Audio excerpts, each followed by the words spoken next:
I have been telling people who come on my tours that one day in 2018, we're going to go to the Franklin Delano Roosevelt Memorial, and all of the fountains are going to be working. It'll never happen. It hasn't yet happened. So one thing that I actually read recently that I thought was really interesting that I wanted to ask you about were about the fountains at the Franklin Delano Roosevelt Memorial. So for people who haven't been there before or haven't been there in a while, this is a very, very large monument to a former president who pretty specifically said that he didn't want this monument at all.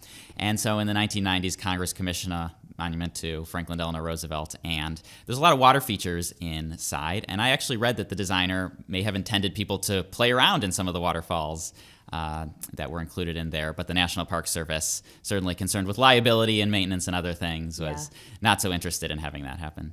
Yeah, the landscape architect, his name was Lawrence Halprin. He won the contest. He's an awesome architect. He does most of his work on the West Coast, but he envisioned if you go there, you'll see in the fountains, there's kind of these like stepping stones, and it's so tempting to walk out amongst the waterfalls. And of course, the kids do all the time, and they parkour off the sides.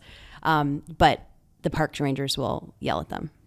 So yeah, there's definitely a stress there between the original designer's intention and the Park Service needing to maintain and not have people drown and, Yeah, and there was another article I was reading recently was making reference to the fact that there are actually some fountains in Washington, D.C. that have been broken for so long that people don't even realize they're fountains because they've lived here for decades and they've only ever seen them as statues, perhaps. Yeah, like Columbus Circle. Yeah, so Columbus Circle, for those who don't know, is the street that's right in front of Union Station. So if you've ever traveled by train or by bus, you've probably come through Union Station. It's about a mile north of the Capitol building. Yeah. And there's a statue of Christopher Columbus right over there. And it's not the Christopher Columbus statue, it's the Christopher Columbus fountain. Right. Yeah. Well, he's been sort of vilified in history, justifiably so, I think, in the last 30 years. But that fountain hasn't worked, I think, since the 90s. It's never worked since I've been here. Hey, thanks for listening to this podcast highlight. This is just a small piece of the entire episode.